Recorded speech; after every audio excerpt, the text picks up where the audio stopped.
আমি বিশ্বাস করি যে শেষ পর্যন্ত উনি ন্যায়ের পথে থাকবেন।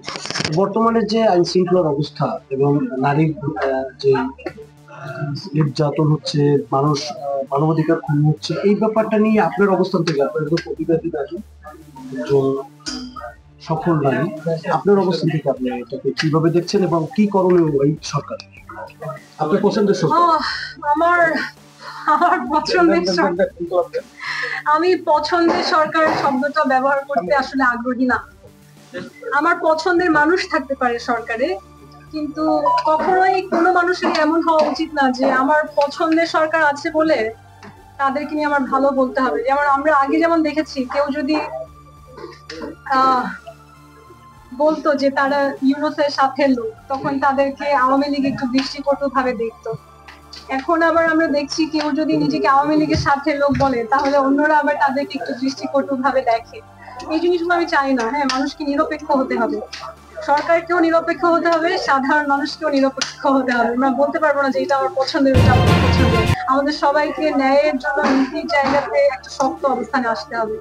এবং এখনো যারা আছে বর্তমান সরকারে, ল অ্যান্ড অর্ডার যদি আসলেই স্ট্যাবলিশ করতে হয়, তাহলে ওই যে অন্য দলের মাধ্যমে খারাপ কিছু হয়েছে এটা আমার দায় না, এই জায়গা থেকে বের হয়ে আসতে হবে।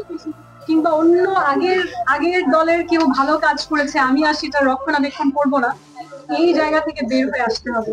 আমাকে আমার দেশের ভালোর জন্য ভালো করতে হবে, খারাপ দেখলে আমার কাছে যেহেতু রাষ্ট্র ক্ষমতা আছে, খারাপকে রুখে দিতে হবে। আমার প্রতিপক্ষ খারাপ করছে বলে আমি কিছু করলাম না যে মানুষ দেখে তারা খারাপ। That's not the right way. তখন কি বলতে চান? আমরা যদি দেখি সামনে আপনারা বলেছেন আপনার মামলা আইন আছে, আপনার কি বিশ্বাস যে আপনি ন্যায় বিচার পাবেন? আমার বিশ্বাস আমার দেশের মানুষ যাতে খেয়ে পড়ে বাঁচতে পারে এবং একজন নারীকে বাঁচাতে গিয়ে যাতে অসংখ্য মানুষ বিপদে না পড়ে, সে কারণে আমার দিক থেকে আমি কিছুটা নিজেকে বুঝিয়েছি যে তার তো একটা শাস্তি হয়েছে অলরেডি। তার শাস্তিটা হয়তো মিডিয়াতে জানানো হচ্ছে না, তার কিন্তু শাস্তিটা তো আসলে তারই হয়েছে, তার সম্মানহানি হয়েছে, তার চাকরিচ্যুত হয়েছে। আর কি হবে একটা মানুষের? আপনার যে রাইট ছিল সেই রাইট সন্তুষ্ট হওয়ার বিষয় না, আমার বিষয় হচ্ছে আমার মনে হয় যে আমার জীবনে এই ঘটনা থেকেও অর্জন করার, প্রচার করার আরো অনেক কিছু আছে।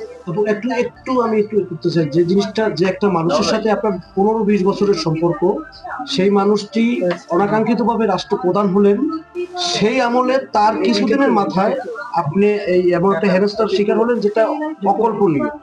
এই জিনিসটাকে আপনি কিভাবে ফিল করেন?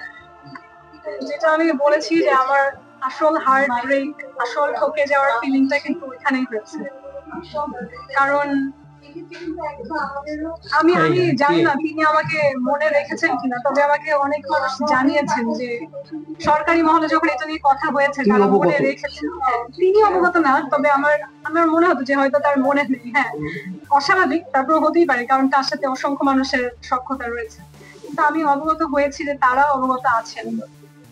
তো আমি ডক্টর মোহাম্মদ ইউনূসকে শ্রদ্ধা করি, কারণ উনি আন্তর্জাতিক ক্ষেত্রে নিজের যে জায়গাটা বানিয়েছেন, সেটা শুধু যে তার একার জন্য গৌরবের তা নয়, বাংলাদেশের জন্য একটা গৌরবের বিষয় যে এরকমের একজন উন্নীত ব্যক্তি আমাদের আছে। তার কাছ থেকে আমার এক্সপেকটেশন অনেক হাই ছিল। তবে আমার সিচুয়েশনটা তো এখনো শেষ হয়ে যায়। তারা যে আমার সাথে খারাপ করছে, আমি তো এটা বলতে পারছি না। আমার এখন পর্যন্ত সেই জায়গাটায় যায়নি। আমার বিশ্বাস সময়ের সাথে আপনারা দেখবেন যে আমি বিশ্বাস করি যে অন্যদের কথা। প্রিয় দর্শক, এতক্ষণ সাথে থাকার জন্য ধন্যবাদ।